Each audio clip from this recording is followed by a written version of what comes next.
শুভ জন্মদিন। শহীদ জিয়ার ঘোষণা স্বাধীনতা, শহীদ জিয়া এনেছেন সফলতা। শহীদ জিয়ার ঘোষণা স্বাধীনতা, শহীদ জিয়া এনেছেন সফলতা। শহীদ জিয়ার হাতে গড়া জাতীয়তাবাদী দল, দেশবাসী পেয়েছে শক্তি মনোবল। শহীদ জিয়ার হাতে গড়া জাতীয়তাবাদী দল, দেশবাসী পেয়েছে শক্তি মনোবল। দেশ জাতি ভুলবে না তোমায় কোনদিন। জন্মদিন শুভ জন্মদিন, বিএনপি আজ শুভ জন্মদিন। জন্মদিন শুভ জন্মদিন, বিএনপি আজ শুভ জন্মদিন।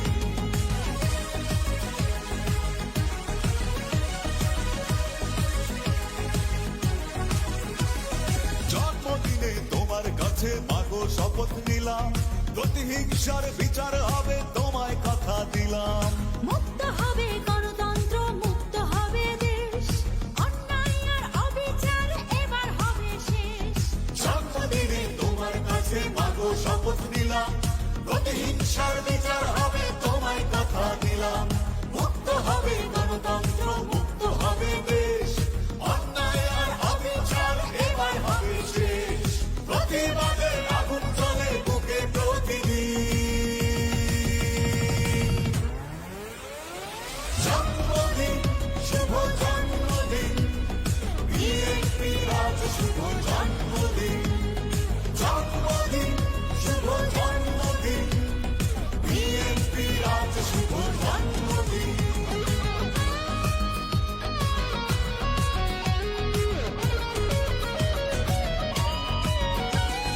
যোগ্য পিতার যোগ্য সন্তান, কোটি মানুষের প্রাণ, নেতা আমাদের প্রিয় তারেক রহমান। রাজপথে আন্দোলন আর স্লোগান, ফ্যাসিবাদী সরকারের হবে অবসান। যোগ্য পিতার যোগ্য সন্তান, কোটি মানুষের প্রাণ, নেতা আমাদের প্রিয় তারেক রহমান। রাজপথে আন্দোলন আর স্লোগান, ফ্যাসিবাদী সরকারের হবে অবসান। মনে রেখো রক্ত দিয়ে দেশ করেছি স্বাধীন। জন্মদিন শুভ জন্মদিন, বিএনপি আজ শুভ জন্মদিন।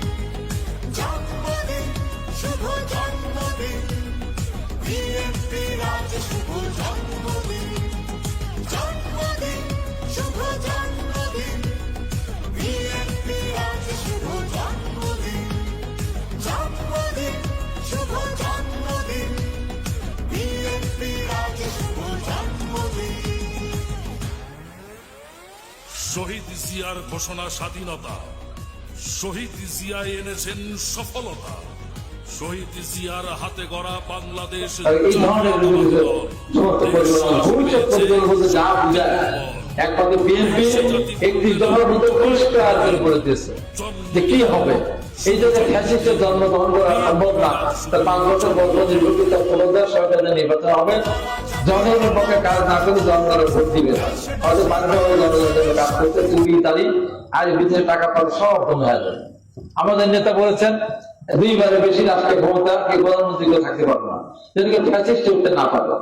এবং রাষ্ট্রপতির সাথে প্রধানমন্ত্রীর ক্ষমতা মানে প্রধানমন্ত্রীর ক্ষমতা ভারসাম্য করা হবে। এবং সুপ্রিম জুডিশিয়াল, এই যে সুপ্রিম জুডিশিয়াল কাউন্সিলের মধ্যে দিয়ে যদি বিচারক নিয়োগ হয় এবং অপসারণ হয়, তাহলে দেশে বেগম খালেদা জিয়াকে কিন্তু এই যে জেলে থাকতে হতো না। তার কারণ ওই সুপ্রিম জুডিশিয়াল কাউন্সিলের মাধ্যমে বেগম খালেদা জিয়াকে যেহেতু কোন ধরনের কোন উপকরণ ছিল তাকে শাস্তি দেওয়া, অতএব বেগম খালেদা জিয়া কারাগারে যেতেন না। আমাদের নেতা জনাব তারেক রহমান দেখেন কত নির্মম ঘটনা। একটা ক্রেডিট কার্ডের সাপ্লিমেন্টারি একটা ব্যাপারে আর সেই কার্ডের জেরিয়ে সেই টাকার বেগম আমাদের নেতাকে শাস্তি দেওয়া হয়েছে, মামলা হয়েছে তার বিরুদ্ধে। সেই মামলা নিম্ন আদালতের নির্দেশে খালাসি করে উচ্চ আদালতে গিয়ে তাকে 7 বছর দেন 20 কোটি টাকা জরিমানা করার বলে। এটা হয়?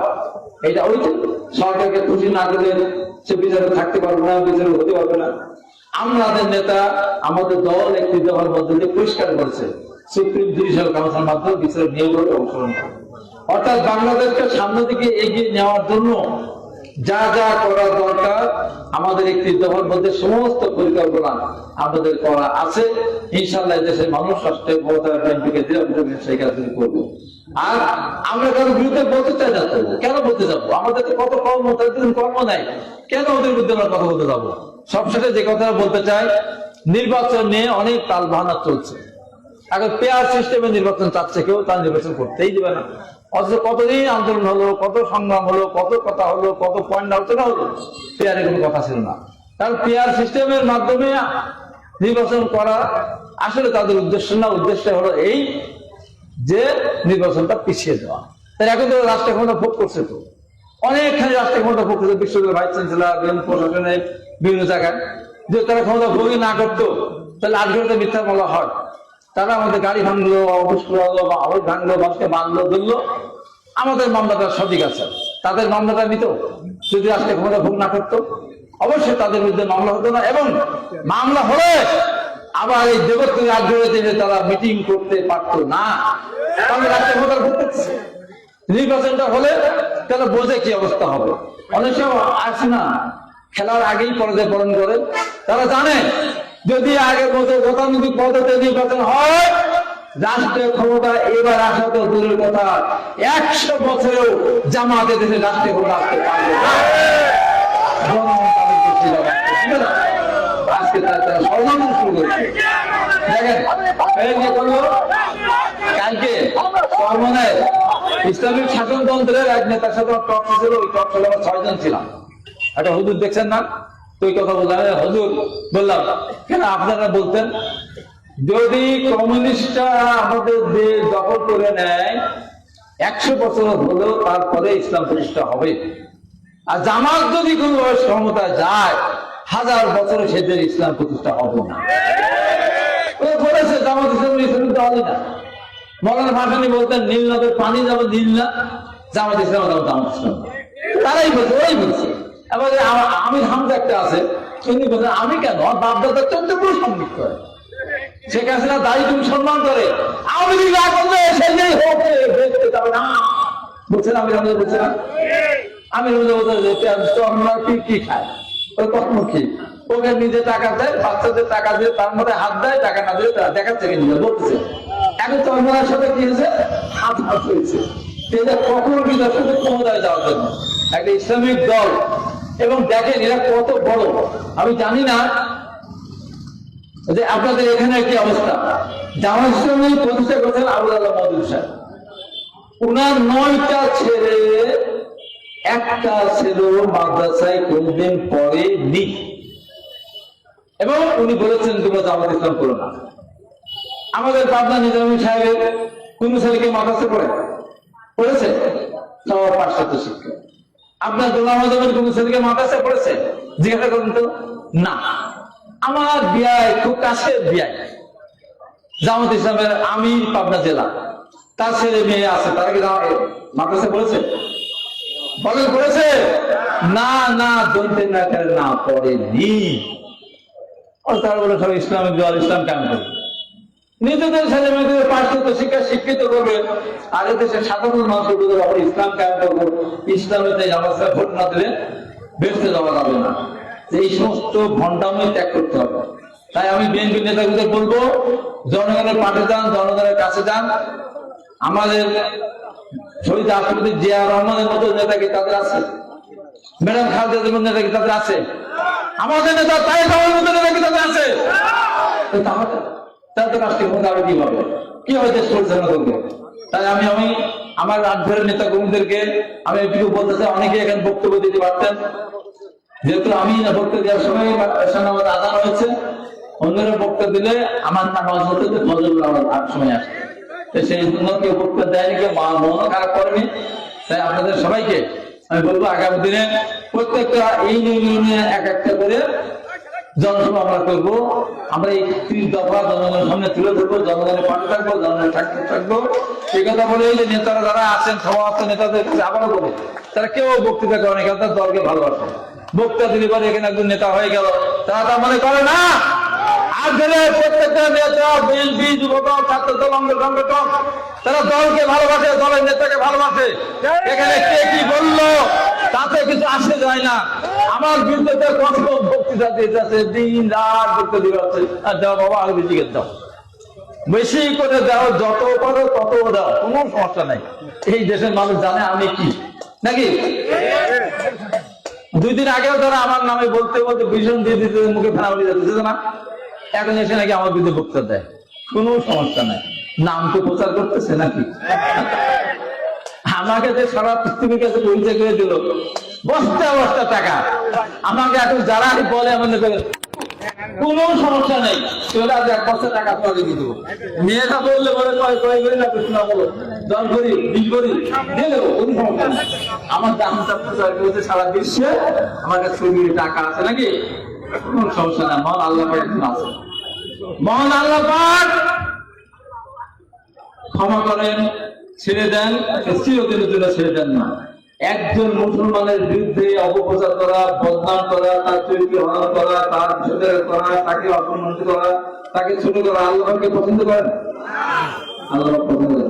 আমি আল্লাহর কাছে বিচার দিচ্ছি, এবং এইটুকু আমি হাদিস থেকে বলবো না, সাধারণ ভাবে বলবো। মহান আল্লাহ পাক বলেছেন, কোন মিথ্যাবাদী বেহেশতে যাবে না। এই যে আমার নামে মিথ্যা প্রচার করলো, তাহলে বেহেশতে যাবে? তাই আমি আজকে আগ্রহ থেকে আহ্বান জানাতে, ভাই দোজখের দিকে, জাহান্নামের দিকে দৌড়ায় যাবেন না। মিথ্যা কথা বলা বাদ দেন, তাহলে বেহেশতে গেলেও যেতে পারেন। কিন্তু মিথ্যা কথা বললে, আমার বিরুদ্ধে তত মিথ্যা কথা বলবে, তত দোজখে যাওয়া শত রাস্তা তৈরি হয়ে যাবে।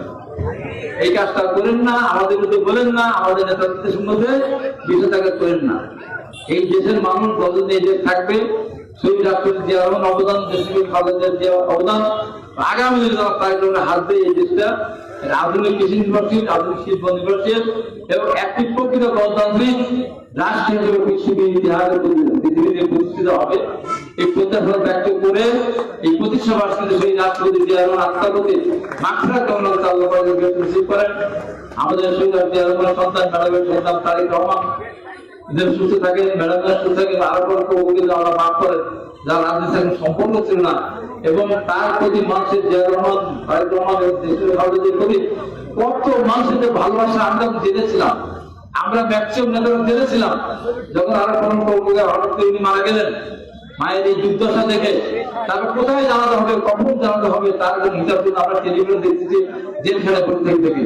দেখেন, এই পৃথিবীর ইতিহাসের সবচেয়ে বড় জানাতে শহীদ রাষ্ট্রপতি রহমান, আর আরো বড় রাজনীতি নেতা ছিলেন না, তার তাদের লক্ষ লক্ষ মানুষ হাজির হয়েছে। আমরা সবাই দেখছিলাম, ম্যাডাম ছিলাম, তার মধ্যে দিয়ে প্রকৃত হয় এই দেশের মানুষকে, মানুষ বিএনপিকে ভালোবাসে। অতএব আগামী দিনে যত ষড়যন্ত্র করেন না কেন, যে নির্বাচন হবে ইনশাআল্লাহ, সেই নির্বাচনে দেশের মানুষ ধানের শীষকে ভোট দিবে। দেশ যদি বেগম খালেদা তারেক রহমান এই যে এই প্রত্যাশা ব্যক্ত করে আপনাদের সবাইকে ধন্যবাদ জানিয়ে আমি আমার কথা শেষ করছি। আপনাদের সবাইকে ধন্যবাদ। আসসালামু আলাইকুম। দেশ বেগম খালেদা জিন্দাবাদ, শহীদ রাষ্ট্রপতি জিয়া রহমান অমর হোক, আমাদের নেতা সব কিছু তারেক রহমান জিন্দাবাদ।